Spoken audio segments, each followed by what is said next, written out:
Hello दोस्तों आज का हमारा पहला प्रश्न है।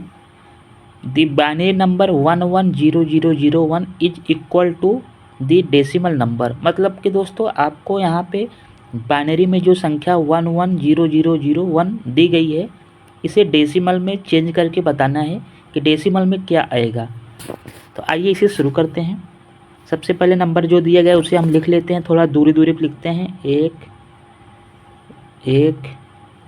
0 0 0 उसके बाद फिर 1। हो सकता है दोस्तों आप किसी दूसरे मेथड से करते हो, लेकिन जो हम बताएंगे बहुत से सिंपल है। नंबर लिखने के बाद आप इसके नीचे लिखेंगे ऐसे 1 2 4 8 16 और 32। ठीक, ये हो गया आपका। अब देखिए जहाँ जहाँ जीरो है उसे हम काट देंगे।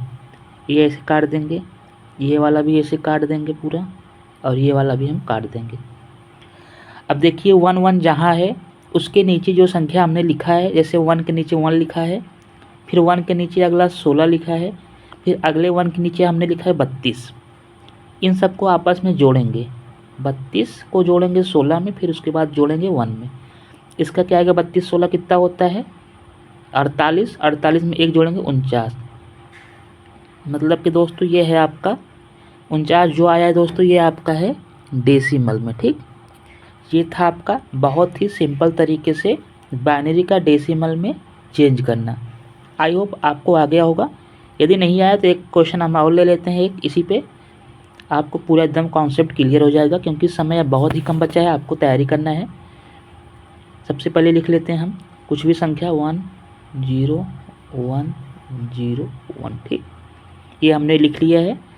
उसके बाद मैंने बताया था जैसा कि आपको इसके नीचे क्या लिखना है, 1 2 4 8 16 ऐसे लिखना है। 1 फिर 2 फिर 4 फिर 8 फिर 16। ठीक, ये हमने लिख लिया।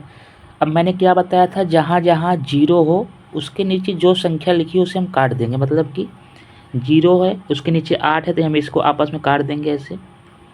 फिर देखिए इधर 0 है उसके नीचे 2 है, इसको काट देंगे। ठीक, अब हमारा बच्चा क्या क्या है, बच्चा है 16 बच्चा है, 4 बच्चा है, उसके बाद 1 बच्चा है। 16 4 हमारा होता है 20, उसके बाद 1 21। 21 जो है दोस्तों आपका ये है टोटल डेसिमल। मतलब कि जो संख्या हमने 10101 लिखा है इसका दोस्तों क्या है डेसिमल नंबर।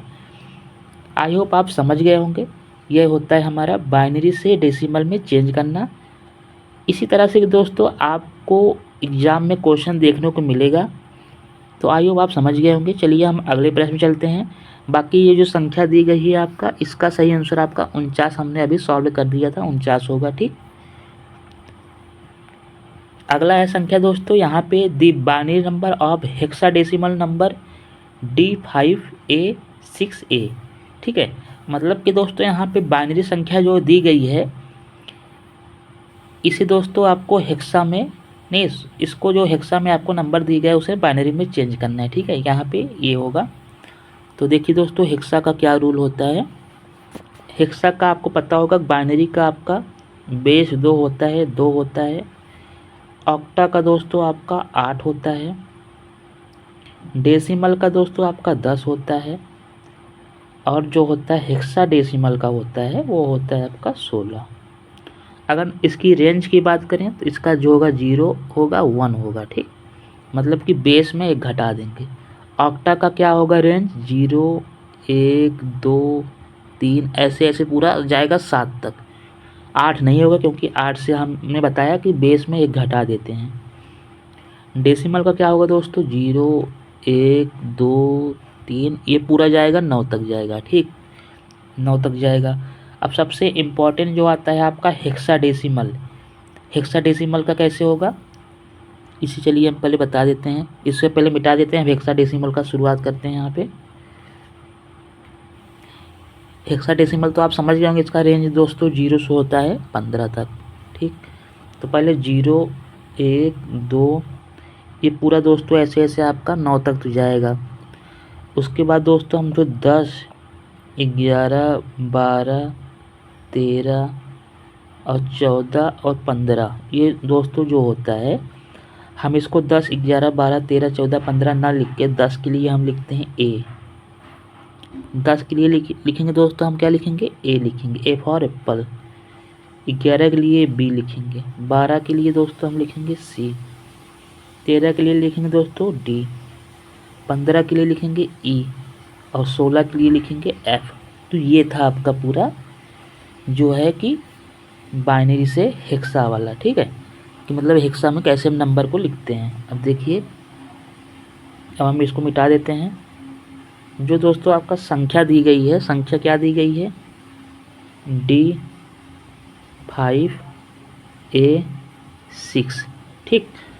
अब देखिए डी मतलब हमने अभी क्या बताया था, 10 का होता है आपका ए होता है, 11 का बी, 12 का सी, ठीक, 13 का होता है आपका डी। मतलब यहाँ पे डी को हम ऐसे सिंपल समझने के लिए इसको हम 13 भी पढ़ सकते हैं। आई होप आप समझ रहे होंगे। अभी हमने जो पूरा पढ़ा है ये है आपका हेक्सा में। हमें किस में चेंज करना है, हमें चेंज करना है बाइनरी में। अब देखिए दोस्तों, बाइनरी में चेंज करने का क्या होता है कि जो हमारा 6 है, ए को हमने बताया ए मतलब होता है 10, यहाँ 10 लिख सकते हैं। तो इसको हम दोस्तों बाइनरी में कैसे लिखेंगे, 6 को हम बाइनरी में कैसे लिखेंगे, इसे हमने बताया था 1 2 4, ठीक, 8, 4 4 में लिखेंगे। तो यहाँ 6 कैसे बनेगा, अगर हम 4 के ऊपर 1 लिख देते हैं और 4 के ऊपर 6 और 2 के ऊपर 1 लिख देते हैं, ठीक, और यहाँ दोनों 0 कर देते हैं, तो ये हो गया हमारा जो है या 6 का बाइनरी। अब देखिए अगर कोई पूछे बाइनरी का इसे चेंज करना है, इसको इसे काटेंगे तो देखिए 4 2 6 हो जाता है, ये समझ गए होंगे आप, ठीक। तो ये था हमारा 6 का बाइनरी। अब 10 का बाइनरी कैसे लिखेंगे, हम लिखेंगे 1 1 2 4 8, 4 अंक में लिखना है, 8 के ऊपर 1 कर देते हैं और 2 के ऊपर 1 कर देते हैं, 8 2 10 हो गया। उसके बाद हम यहाँ दोनों 0 कर देते हैं। ये था हमारा हो गया आपका, किसका हो गया है, ये हो गया आपका ए का, ए मतलब 10 का। 5 का कैसे लिखेंगे, 1 2 4 8, 5 कैसे बनेगा, 4 के ऊपर 1 1 के ऊपर 1, 2 के ऊपर 0 8 के ऊपर 0, ये हो गया आपका 5 का बाइनरी। आई होप समझ गए होंगे। अब बचा हुआ दोस्तों डी का हम समझ लेते हैं। डी के लिए हम क्या बताए थे आपको, डी के लिए दोस्तों हमने बताया कि 13 है, 13 के लिए हम कैसे लिखेंगे, 1 2 4 8, 8 के ऊपर 1 8, 4 के ऊपर 1 8 4 12 हो गया। उसके बाद 1 के ऊपर 1 8 4 12 1 13, 2 के ऊपर 0 कर देंगे। तो अब देखिए नीचे से अगर आप जोड़ेंगे 1, जहाँ जहाँ उसको जोड़ेंगे तो 8 यहाँ पे है, फिर 4 के ऊपर 1 है, 8 4 12, 1 के ऊपर 1 है, मतलब कि 1 13 हो गया। अब नीचे वाला मिटा देते हैं। तो ये आपका पूरा हो गया बाइनरी में। इसको ऊपर वाला मिटा के हम समझ लेते हैं, पहले ऑप्शन मिला लेते हैं। ऑप्शन आपका कौन सा ही होगा, देखिए ऑप्शन के लिए पहले इसको हम ऊपर ले लेते हैं पूरा। 16 का क्या लिखा था मैंने, 1 1 0 1, ये हमने ये लिख लिया, इसका 1 कर लिया। उसके बाद फिर हम इसको लिखेंगे 0 1 0 1, ये हो गया आपका। उसके बाद इसको लिख लेंगे 1 0 1 0 1 0 1 0, ये हो गया, ठीक। उसके बाद 0 1 1 0, ये हो गया। अब नीचे वाला मिटा देते हैं ताकि ऑप्शन आपको दिख सके। अब देखिए हमने लिखा है ये वाला आपका डी का लिखा था, ये हमने लिखा था 5 का, ये लिखा है हमने ए का मतलब 10 का, और ये लिखा है हमने 6 का। अब ऑप्शन मिलाएंगे 0 1 1 0, देखिए इसमें तो है नहीं, ये कट जाएगा आपका, इसमें है देखिए 0 1 1 0, ये हो गया। इसमें भी नहीं है आपका, देखिए 0 1 0 है, ये भी नहीं है, इसमें होगा ही नहीं। अब बगल मिला 10 10 है, देखिए 1 0 है, 10 10 हो गया। फिर उसके बाद क्या है 0 1 0 1 0, इसके बाद देखिए ये भी यहीं मिल रहा है, ये वाला हो गया, ठीक। उसके बाद ये वाला भी आपका टोटल मतलब चारों मिल गया है, 11 0 1 0। तो आपका ऑप्शन यहाँ पे 2 वाला सही हो जाएगा। ये था आपका पूरा डिटेल में। अब देखिए दोस्तों यहाँ पे decimal number 18 is octa number system is represent by, मतलब कि जो हमारा डेसिमल दिया है 18 इसे हम ऑक्टा में कैसे चेंज करेंगे, तो इसे हम 8 से भाग देंगे। कितना आएगा, 8 दूनी 16, शेष क्या बचेगा, 2 बचेगा। उसके बाद हम ऐसे ऐसे चलते हैं, ठीक, मतलब हमारा 2 2 सही हो जाएगा। ये था आपका दोस्तों, किसमें था, ये आपका था ऑक्टा में चेंज करना। यदि थोड़ा हम बड़ा संख्या ले लेते हैं, मान लीजिए आपसे कोई दूसरा क्वेश्चन पूछ लेता है, मान लीजिए आपसे पूछता है कि 109, इसे हमें चेंज करना है ऑक्टा में, ठीक। इसे कैसे चेंज करेंगे, ऑक्टा में कैसे करेंगे, 8 एकम 8 हो गया, 2 यहाँ चला गया, 29, 8 तिरिक 24, तिरिक 24 मतलब कि 5 बचेगा ना, 24 5 29 होता है, तो यहाँ 5 इधर लिख लेंगे। अब फिर 8 से जाएंगे, 8 एकम 8 5 13 होता है 100, हाँ ये हो गया हमारा। अब 8 से तो 1 कटेगा नहीं, तो अब हम क्या करेंगे, 155 मतलब कि 155 जो है आपका, ये है आपका ऑक्टा में चेंज है। 109 का डेसिमल में ऑक्ट यही होगा, ठीक। एक बार और मिला लीजिए, 109 है तो हम उसे 8 से भाग देंगे, तो हमारा 8 एकम 8 जाएगा, एक बार जाएगा, 2 शेषफल बचेगा, तो 2 29 मतलब 9 के बगल आके 29 बन जाएगा, तो 8 तिरिक 24 होता है, 24 हो गया कंप्लीट, 29 में 24 घटेगा, कितना आ जाएगा 5 ना, 24 5 29 होता है, तो हम 5 बगल में लिख लेंगे शेषफल के तौर पर। फिर हम 13 को 8 से भाग देंगे, तो एक बार जाएगा, कितने बचेंगे, 5 बचेंगे, 8 5 13 होता है। उसके बाद नीचे से ऊपर की ओर मतलब 155 जो हो गए, ये है आपका पूरा ऑक्टा में कन्वर्जन। अब अगला प्रश्न देखते हैं, देखिए, the output of a two input NAND gate will be low. अगर आपको नैंड गेट का ट्रुथ टेबल आता होगा तो आप इसे बता देंगे। देखिए कैसे होता है, नैंड गेट का क्या होता है, पहले आप देख लीजिए। अगर ए है, बी है और यहाँ पे वाई है, 0 0 0 1 1 0 1 1, ठीक। अब देखिए दोस्तों, हम नैंड गेट से पहले आपको एक छोटा सा वो बता देते हैं, इसका जो इलेक्ट्रिकल वाला जो फॉर्म होता है कैसे बनता है। मान लीजिए आपका यहाँ पे एक बैटरी है, ठीक, ठीक है दोस्तों, ये बैटरी हो गई। यहाँ पे एक स्विच ऐसे यहाँ लग गया, एक स्विच यहाँ ऐसे लग गया है, उसके बाद ये है और ये यहाँ पे एक बल्ब लगी है, ठीक। बल्ब मतलब कि हम यहाँ पे वाई लिख देते हैं, बल्ब मतलब वाई मतलब आउटपुट हो गया, और ये ए और बी दोनों स्विच हो गया, ठीक है दोस्तों। अब देखिए, अगर हमारा ए भी 0 है और बी भी 0 मतलब दोनों ओपन है, देखिए एक यहाँ ओपन है, कलर चेंज कर लेते हैं तो थोड़ा क्लियर रहेगा आपको। देखिए अगर यहाँ देखिए दोस्तों, ये वाला ओपन है और ये वाला भी ओपन है, ठीक। अगर ओपन है तो हमारी करंट होगी पूरा ऐसे इधर से जाएगी, तो हमारा बल्ब जल जाएगा, है कि नहीं, बल्ब जल जाएगा 0 0 पे, तो हमारा जो आउटपुट होगा दोस्तों, वो आउटपुट हमारा 1 रहेगा, ये समझ गए होंगे। अब अगला कंडीशन देखिए, अगला कंडीशन देखिए, अगला कंडीशन हमारा क्या है कि यदि ए वाला तो हमारा ओपन ही है, ए वाला ओपन है ऐसे, और बी वाला जो है हम 1 मतलब कि बी वाले को बंद कर दिए हैं, ठीक, बी वाला हमने बंद कर दिया है, तो क्या हमारा बल्ब जलेगा, नहीं, क्योंकि ये ऊपर तो हमारा ए वाला स्विच खुला है, तो जो हमारा करंट जाएगा इस तरह से जाएगा, ठीक है, करंट यहाँ तक तो आएगा, ऐसे आएगा, लेकिन यहाँ खुला है जो, इस वजह से यहाँ बी में नहीं पहुँच पाएगा, तो हमारा इस कंडीशन में हमारा बल्ब जल जाएगा।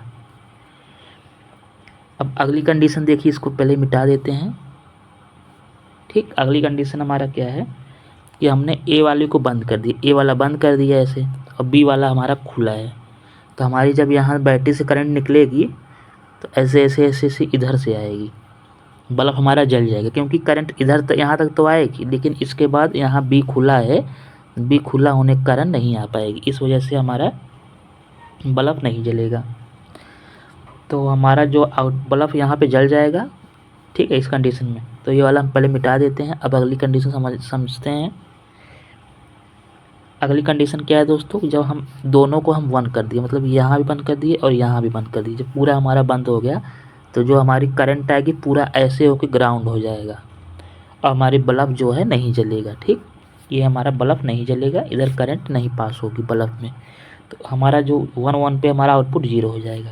तो ये था पूरा हमारा नैंड गेट का ट्रुथ टेबल। तो नैंड गेट पे अगर कोई भी एक इनपुट जो है अगर लो है, मतलब कि 0 है, तो आउटपुट हमारा लो होगा। तो अब चलिए ऑप्शन समझ लेते हैं, इसको मिटा देते हैं पूरा।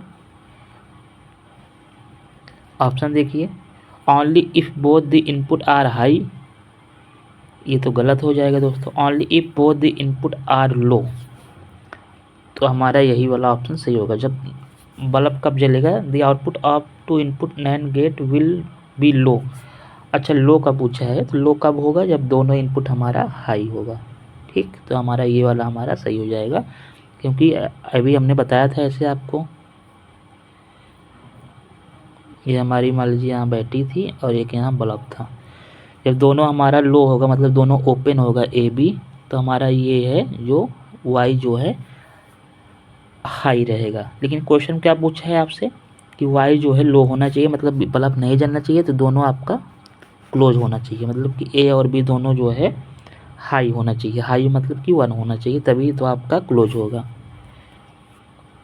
अगला है दोस्तों, CPU of a computer content. CPU में क्या क्या होता है दोस्तों? सीपीयू में दोस्तों आपका होता है एएलयू होता है, कंट्रोल यूनिट होता है और रजिस्टर होता है, मतलब कि ये तीनों होता है। आपका 4 नंबर आपका जो है सही हो जाएगा। एएलयू होता है, कंट्रोल यूनिट और रजिस्टर तीनों होता है सीपीयू में। अगला देखिए, in push pull amplifier distortion is less due to. तो देखिए दोस्तों, पुशपुल जो एम्पलीफायर होता है उसमें जो हमारा डिस्टोर्शन होता है लो होता है, क्योंकि उसमें जो इवन हार्मोनिक होता है वो नहीं हो जाता। इवन हार्मोनिक जो होता है पूरी तरीके से कैंसिल हो जाता है, इस वजह से यहाँ पे चौथा ऑप्शन सही होगा, cancel of all the even harmonic. Odd नहीं होगा, ओड पे आपको नहीं टिक करना है, ओड नहीं, इवन जो होता है हट जाता है, इस वजह से आपका जो डिस्टोर्शन होता है ख़त्म रहता है। देखिए यहाँ पे जी, current is considered as the moment of electron, मतलब इलेक्ट्रॉन के फ्लो को ही हम करंट कहते हैं। तो यहाँ पे हमारा ये वाला पहला ऑप्शन सही हो जाएगा। तो आज की वीडियो में इतना ही। आई होप आप समझ गए होंगे। Thank you for watching.